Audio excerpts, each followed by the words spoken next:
Good afternoon and welcome to ProviderSMART with Digital Realty. In this episode, we'll be speaking with Allen Harmsen.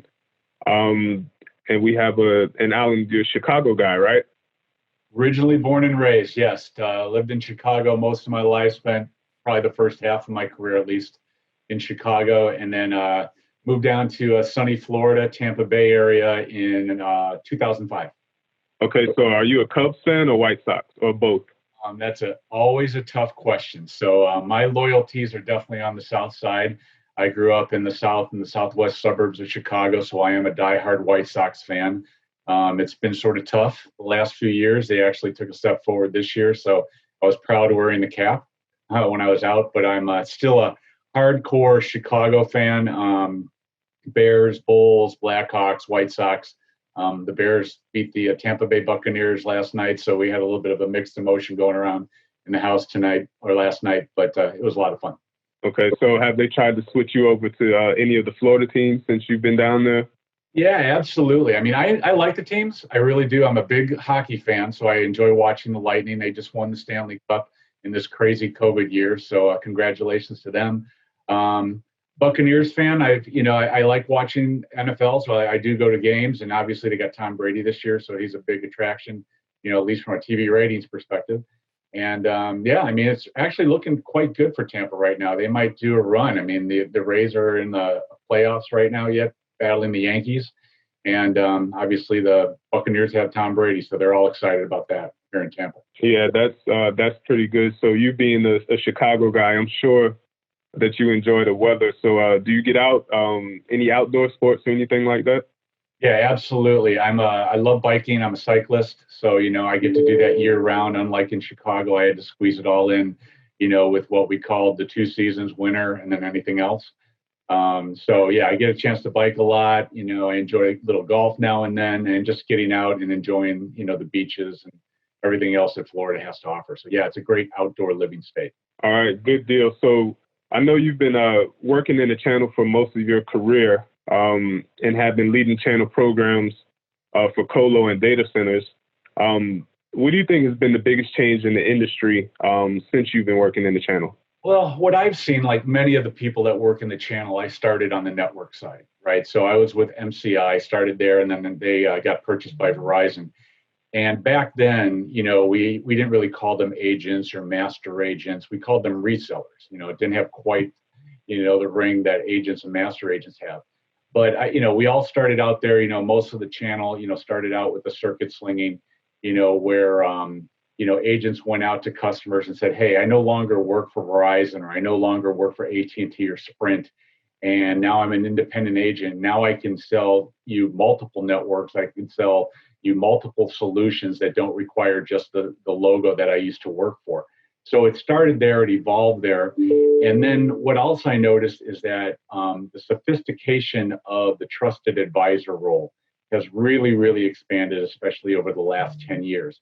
And working in the data center space, I originally started with a company called Switch and Data, which was based down in Tampa. I started with them, I think around 2008, 2009.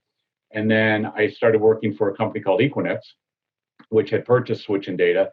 And then I also eventually, after that, moved over to Telex. And then Telex was purchased by Digital Realty in 2015. So I've worked for 4 data center colocation providers since leaving Verizon back in 2008. And during that time, even from a data center perspective, I've also witnessed an expansion of the services offering. We've gone from basically, a space power cooling type of sale to more of a platform solution sale, which I can get into a little bit later. But when I first started in the space, in the data center space, the analogy that I often used was that just like how when your children or, little kids get a box of Lego blocks, right? They take the Lego blocks, they pour it out on the carpet on the floor, and they have all these great colored little blocks. And in the data center space, those colored little blocks basically remind me or represent applications, really cool applications that they're building within this space. In addition to the blocks, you used to get that green mat, that came with all the Lego kits. And the data centers were basically that mat. where you got to build all these applications on top of this map, which basically provided you the space, the power, and the cooling for those really cool applications. So in answer to your question, both the channel and the data center space that I'm working in, the co-location space, have more than evolved from basic structures and basic solutions into more advanced IT solutions that cover many different various aspects and solutions and environments. Right. And it's so funny how in telecom, it's like a big, small world, with especially with the data centers. And we do a lot with Equinix as well. So how long have you guys been working with us over here at CNSG?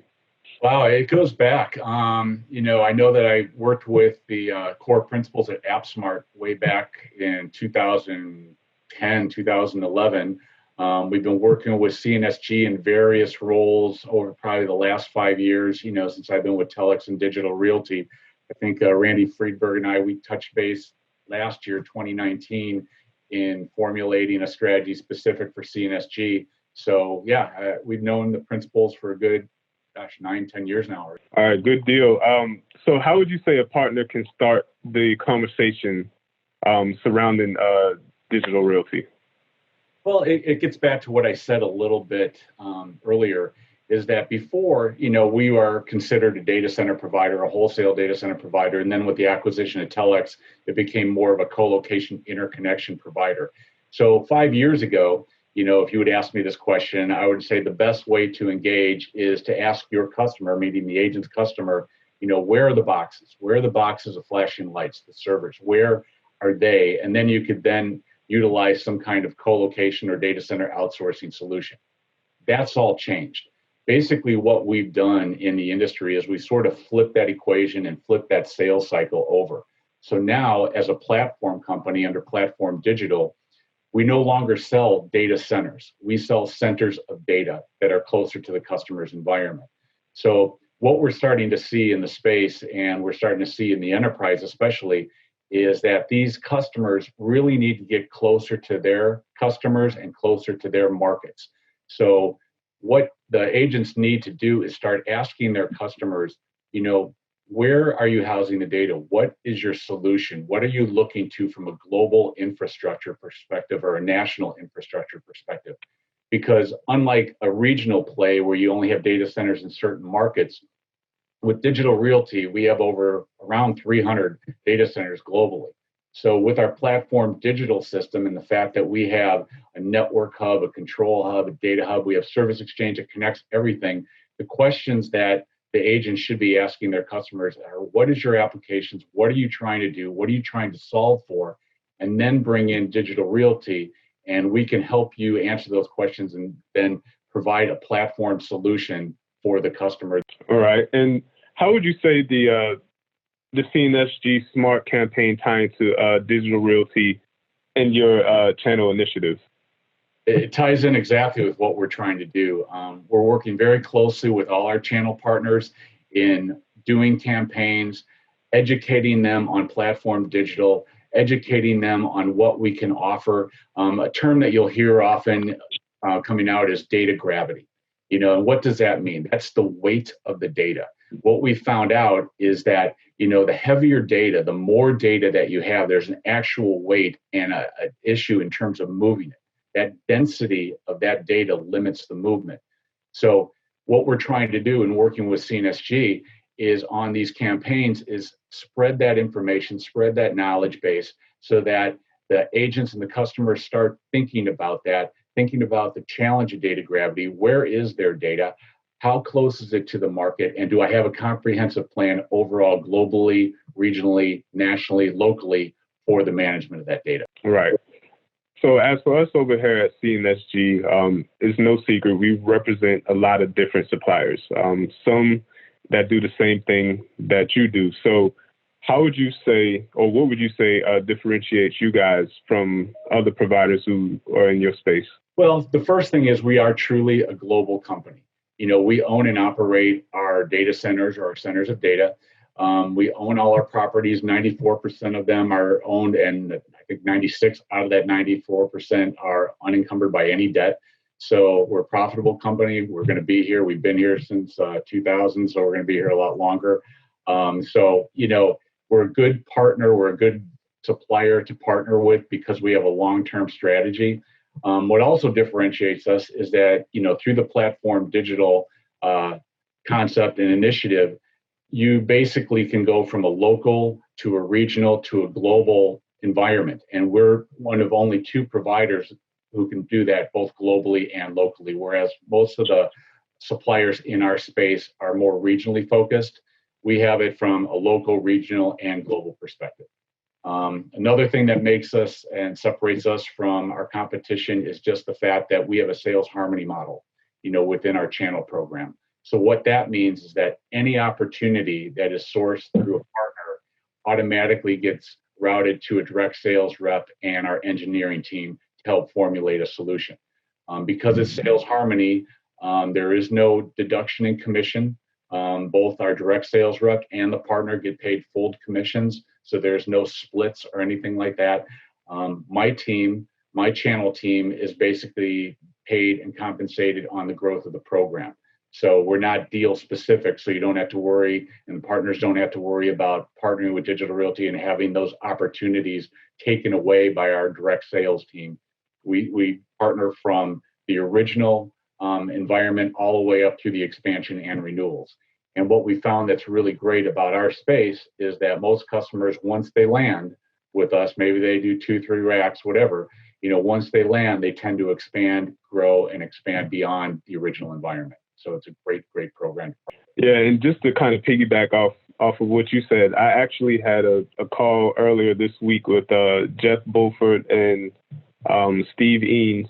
Yep. And we kind of went over the channel harmony piece. And I think that's great because us on the partner and agent, and we really don't care who it goes to. We just want to take care of our customer. Right. So I think that, alleviates a lot of stress off of us. And we don't have to go through trying to find Waldo in the sense and figure out who's who and what's what. So we definitely appreciate that aspect of it. So I definitely wanted just to kind of give those guys a shout out. So. Yeah, and on that point, just really quick, is that what we did 2 years ago is we started aligning closer with our direct sales team. So in North America, I'd say about 95% of all channel opportunities are still sourced for applications in North America, even though we are a global company and we are expanding and we're getting more and more opportunities from the channel for applications that land in Europe or land in Asia. Still, I would say 95% of the bulk channel business is still in North America. So what we've done is we have 5 sales regions across North America. We have the Northeast, the Southeast, the Midwest, the Pacific West, and the South Central. And Jeff Bulford, he is your primary channel manager because he is responsible for the CNSG relationship in the Southeast. So he's not only the Southeast regional contact, but he's also your corporate contact. But then I also have a channel manager up in the Northeast, Mike Fuchs. I have a channel manager in the Midwest, Tim Walande. I have a channel manager in the Pacific West, Adrian Keller, and we have a channel manager in the South Central, Morgan Granfield. And together as a team, we manage our ecosystem of channel partners and we work together. So if you have a sub-agent in California that's working with you, we can engage our channel team out on the West Coast as well. So it's a very good, comprehensive, non-compete team environment that we have set up with our direct sales team. Great. Well, I don't want to take up any more of your time. I know we both have to get back to our schedules and other meetings, but we definitely appreciate the relationship with you guys. We look forward to doing some great things with you guys, and we appreciate the time. Thank you very much.